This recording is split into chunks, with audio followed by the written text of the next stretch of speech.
Hi, Dr. John Torres here on Daily Doctor, where twice a week, we call it Daily Doctor, it's actually twice a week, where I cover medical headlines. I give you information behind the headlines to hopefully give you some information you can use to get through this pandemic healthier and hopefully sooner rather than later. Not just you, but your loved ones, your friends, your communities, your neighbors, everybody else around you, that we can all work together to get this pandemic over with. And then I answer questions. So if you have questions, please definitely send them my way. We try to get to as many of those as we can in the time we have. But let me start with the headlines.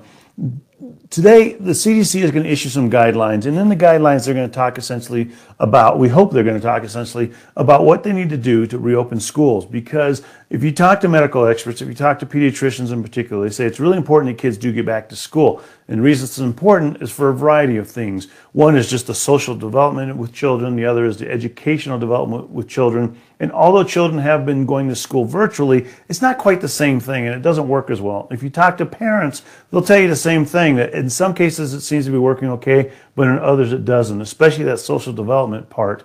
And so getting them back to school is important. So what we're hoping is when they do this, that they'll go ahead and look at a few things. One is, the community spread, what's happening in the community, and basing what they do in schools based on how the community spread is, because we know that they go hand in hand. Now, one thing studies have shown, especially the ones that have come out recently, is that children don't spread or catch coronavirus that much in the school setting itself. And if you look at some of these studies, when children do have this, it's particularly older children, those in high school, maybe middle school age children as well, and they usually end up catching it in situations that are outside the learning environment. So it's either after school activities or it's sports activities in the locker room in particular, or weekend activities, where especially high schoolers were to get together on the weekend for parties or other associated get-togethers, and that's where they think they're getting a lot of that spread from. And so we think they're going to go ahead and look at, again, the community spread, and look at what that means for the school and what the school needs to do. And more than likely, they're going to talk about what we call mitigation efforts. Mitigation efforts are things they do in school to keep these things under control. Masks, social distancing, washing your hands, all those things we do. And I know a big concern, and it's turned into a big controversy, is vaccinating teachers. Do they need to be vaccinated before they go back to school? Hopefully they address that as well. And I know earlier, Dr. Walensky, who's the director of the CDC, said that that should not be a prerequisite to kids going, or to teachers going back to school. And I know some teachers groups and some teachers weren't very happy with that, because they feel that they need that vaccine in order to get back to school. Well, if you look at the CDC phases, and ACIP, when they came out with which is the advisor group for the CDC, when they came out with their advice on who should get the vaccine when and in what phases, teachers right now are in phase 1B. Essential workers, education workers are in that phase 1B. But these guidelines are CDC guidelines for the country, and they're not necessarily the guidelines that every state is following. And so they might not be a priority in that state. And that has teachers concerned, because they are going back into an environment that they consider more risky. And even though the studies are showing that that the virus doesn't spread as much through schools as it does other environments, they're still stepping outside their household. And anytime you step outside your household, you're going to increase that risk of getting or spreading coronavirus. And so you can understand their concern. And so hopefully the CDC talks about that as well. But my thinking is that the guidelines that are going to come out, and they're going to come out fairly soon here, basically looking at those and saying, we need to basically make sure that teachers, students, staff members are all protected, and that includes what to do in case somebody gets sick, how they're going to address that situation as well. And so I think you'll be seeing those in the guidelines here. I think there'll be a lot of discussion behind the guidelines, and particularly that vaccination part we talked about. But the goal is to get children back in school. Now, one of the big questions I get is, when are children going to get vaccinated so we can get them back to school safely? Well, right now, if you look at the two vaccines that we have, Pfizer and Moderna, Pfizer, the vaccine is authorized for people ages 16 and above, Moderna 18 and above. So children 16 and above, those are high schoolers, and particularly later high schoolers, they can get the vaccine, although they're not in a priority group right now, so they won't be getting it as we speak of right now, unless they have pre-existing medical conditions that put them at a higher risk of complications. As far as younger children, these manufacturers are doing studies on that right now. But here's the way they do it. It's usually in a stepwise phased fashion. So first they'll do these studies in adults, like they're doing now, or they have done, and to make sure it's safe and effective in adults. And then they'll start looking at children, then they'll start looking at pregnant women, these other groups that are a little bit riskier looking at the vaccines. They want to make sure it's safe before they get in those groups and start studying what dosing and everything else needs to be done. And so right now they're looking at at children, particularly that 12 to 17-year-old age group, and then they'll step down to the 5 to 11-year-old age group, and then they'll continually step down the age groups. The hope is by summertime, especially kids in high school, maybe middle school, they're eligible for the vaccine so they can get it before they go back to school in the fall. Because again, like I said, we know that spread is more concentrated towards the upper end of the spectrum, meaning the high schoolers and maybe middle schoolers, and especially those that are doing outside school activities, as in outside the learning environment activities, as in sports, possibly parties, being in locker rooms, those types of things. So that's where we stand with the CDC guidelines, and those will be hopefully coming out here in the next half hour or so and give us a good idea, good information on what's going on there. But the one thing I did want to talk about, only because if you saw my Daily Doctor Facebook Live on Monday, I was getting my second vaccine at the time. We did it live, and I talked about it, and I talked with them. So just to kind of give you an update of where I've been. I've talked to a lot of people that have had a variety of different reactions to the vaccine. Some have had reactions where they're in bed for the next day. They have low-grade fevers, headache, dizziness. They don't feel all that good. And then that usually goes away after a day and a half. Some have hardly any side effects. I ended up towards that end of the spectrum where I didn't really have many side effects from both vaccines. I was anticipating the second vaccine to give me more side effects, which it did to a certain extent, but they were still very mild. I had arm soreness. They stuck a needle in my arm, so that's to be expected. I started getting the next day a little bit of fatigue, not much, a little bit of a headache. That went away fairly quickly. And there were a couple times during the day where I had some dizziness, which that surprised me more than anything else. But these dizzy episodes were under a minute, went away very quickly. And so, again, my reaction was very, very limited. That did concern me to a certain extent, and I'll be honest, because when we talk about the reaction, we say, okay, that reaction is because of your immune system kicking in. Well, started double thinking myself here going, okay, did I not have a reaction because my immune system wasn't kicking in? Well, as luck would have it, this week I was doing interviews with a bunch of different infectious disease experts around the country and talked to 4 different ones and posed them that question. I said, I did not have that much of a response. Surprisingly, 2 of those didn't have that response either. And they said they were thinking the same thing, and they started looking into the information. All 4 of them said the same thing, though. They said, your response to the vaccine afterwards does not predict your antibody response. In other words, your response to the vaccine doesn't predict how well you're going to be protected from the virus. And these vaccines are very good at giving you protection, very good at building up antibodies. It's just in some people, they tend to get a more robust reaction. And as they told me, they said, just count yourself lucky, because even though you didn't get a reaction, you're still mounting the same antibodies as somebody who got a tougher reaction. It's just the way our bodies work. And so rest assured, if you got the vaccine and you didn't have much of a reaction, which a lot of people do, then that doesn't mean that your immune system's not kicking in. It just means that you didn't have much of a reaction. As these infectious disease doctors put it to me, that you're just lucky in that way, but you should still be picking up enough antibodies. And in the studies, they found that people that didn't have much reaction had just the same amount of antibodies as people that did have strong reactions. And so that's essentially a non-player. Now, the other headline I want to talk about is the CDC actually came out with a study. It was an experiment they did on masking. And the big question all along has been, how well do cloth masks work? How well do these cloth masks that we use work? And what they found out in the study, and this is overall bottom line, they work decently if they fit well. And that's the huge thing here. If you look, watch, I'll put this one on here. If it fits well, and by fit they mean on the sides here in particular, are there any gaps on the side? Because when people breathe, especially when they cough, which is what they did in this experiment, then you can get this ventilation out the side and you can breathe in through the side. So that means that the virus doesn't necessarily pass through the layers, it passes through the side. And so they want to find out what's the best way to do that. And they found a couple of different things. One, if you have a well-fitting mask, and they said 3 layers, in the past they've said 2 to 3 layers, then that should give you sufficient protection. But also they said double masking can help, and it can help in a couple different ways. One, well, it gives you more physical layers between you and the outside world. And that's essentially an obstacle course that virus has to go through. And so it's going to make it tougher for that virus to get to your nose or your mouth and into your lungs, which is where we know it can cause an issue. So having those multiple masks can do that for you. On top of that, if you look at the masks itself, I'll put the surgical mask on. The way most people wear a surgical mask, and this is the way we wear them in medicine as well, is, as you can see, there's big gaps on the side. And these are originally made for doctors who are working on a patient surgery-wise or doing any procedures on a patient if they happen to cough or sneeze. And so they happen to cough or sneeze. What we're taught in medical school is to look straight ahead, which is very counterintuitive because you're used to not trying to sneeze on somebody, and so you turn to the side. The only problem is when you cough or sneeze, the exhaust is going to come out the side here. Comes right out the side. And so if you're looking to the side, that's going to go towards the patient. So to protect the patient, you just cough or sneeze straight forward like this, and it goes out the sides instead of on the patient. Well, that's fine when you're in a surgery suite where nobody's sick and there's no issues there. But if you're outside in the middle of a pandemic where you're trying to avoid a virus, you don't want those gaps. And so double masking can certainly help get that under control. And you can see with double masking, it gives me more layers, but it also seals it. They also said there's a technique you can use called the tuck technique. And what they do here is they basically say, it's actually the knot and tuck technique.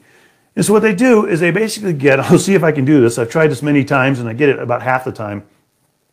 But with the ear loops here, on the side with the ear loops, you basically knot your ear loop. And you want that knot, and this is a secret I learned, you want that knot as close as you can get it to your mask at the bottom here. So knot it very diligently and get it as close as you can. And this is going to help keep that mask to the side of your face. And so now I'll knot this one. And again, be careful when you tie the knot because you want that as close to your face as possible.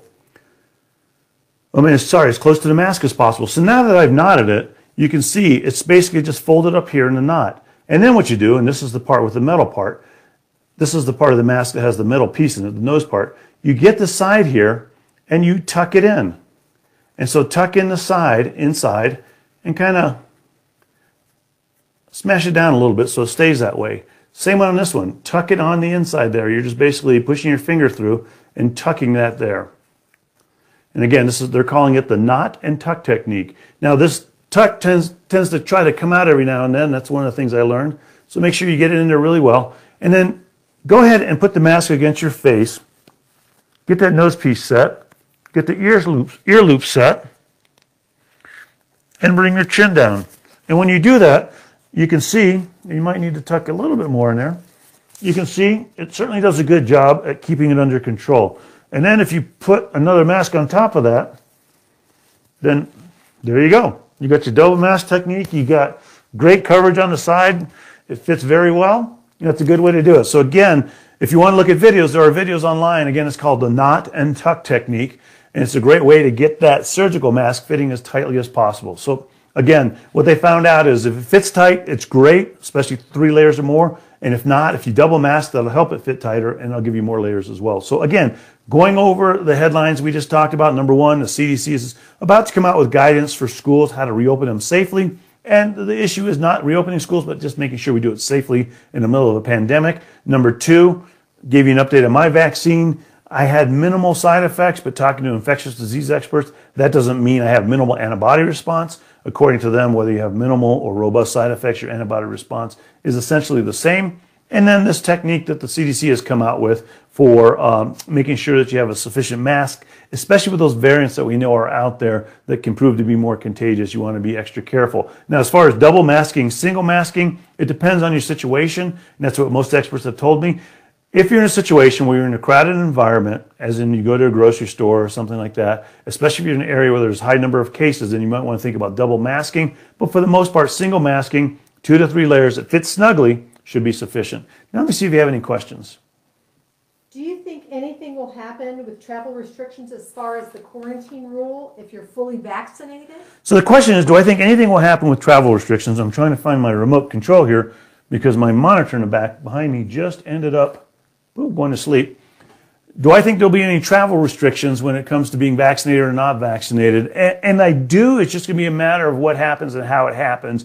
My own theory, my own prediction is that you're going to start to see them not necessarily restrict people because they haven't been vaccinated, but open up things a little bit more to people who have been vaccinated. And that's a bit of a nuance on my part. But what I mean is right now, if you look at travel in different areas, you can go to different areas, but you have to quarantine when you get there and possibly quarantine when you get back. Plus, you have to do multiple testings as you get there, before and after you get there.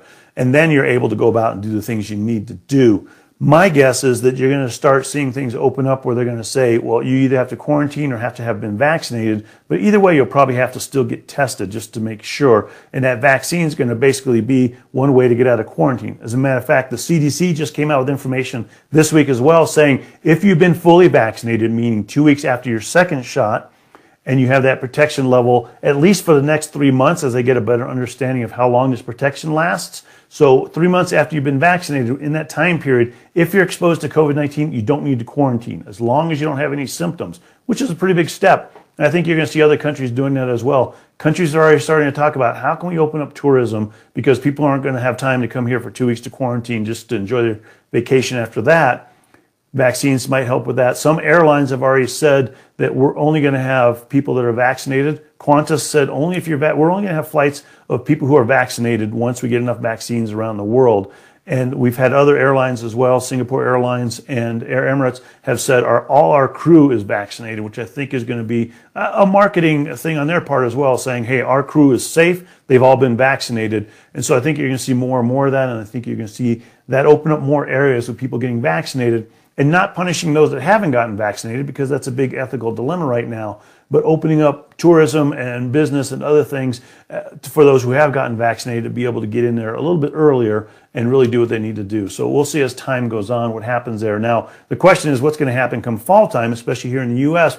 with sporting events, concerts, those type of things. Are they going to require vaccines? We don't know at this point. And the Olympics is included in that as well, even though it's not here in the U.S. Are they going to require vaccines? They said no so far at this point. And if you look at these venues, the concerts and sports events, they haven't really said much. But if you look at the Super Bowl, there were vaccinated people, unvaccinated. They brought in healthcare workers, but only ones that were vaccinated. And they had other people in the audience as well who were not vaccinated. So time will tell where we go with that. Is it safe to attend a wedding or different family events if I've already been vaccinated with both doses? So the question is it safe to attend a wedding or other events if I've been vaccinated with both doses, if you've been fully vaccinated? So that's the assumption we'll make, that you're vaccinated and as protected as you can be from the virus. And the answer is it depends. And it depends on the venue, it depends on the wedding, it depends on where you are, and it definitely depends on the community spread of where you're coming from and where you're going to. If there's high levels of cases in the community, no, you don't want to travel to that area. If you're coming from an area with high levels of spread, you probably don't want to go as well.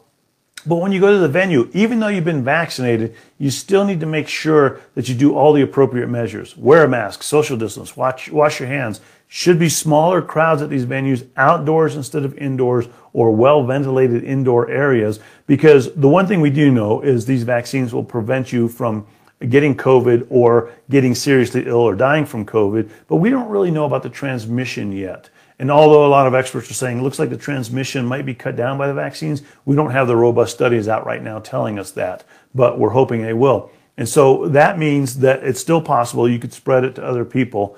And it's still possible because these vaccines are 95% effective for the most part that you could catch it. It's unlikely, but it's possible. And so until we get that herd immunity, which right now is somewhere in the 70 to 85% range, then we need to be careful. And that means still doing all those same things you're doing. So the vaccine is really not going to change much there. It's just going to, once enough people get it, then start changing things slowly. But again, thank you.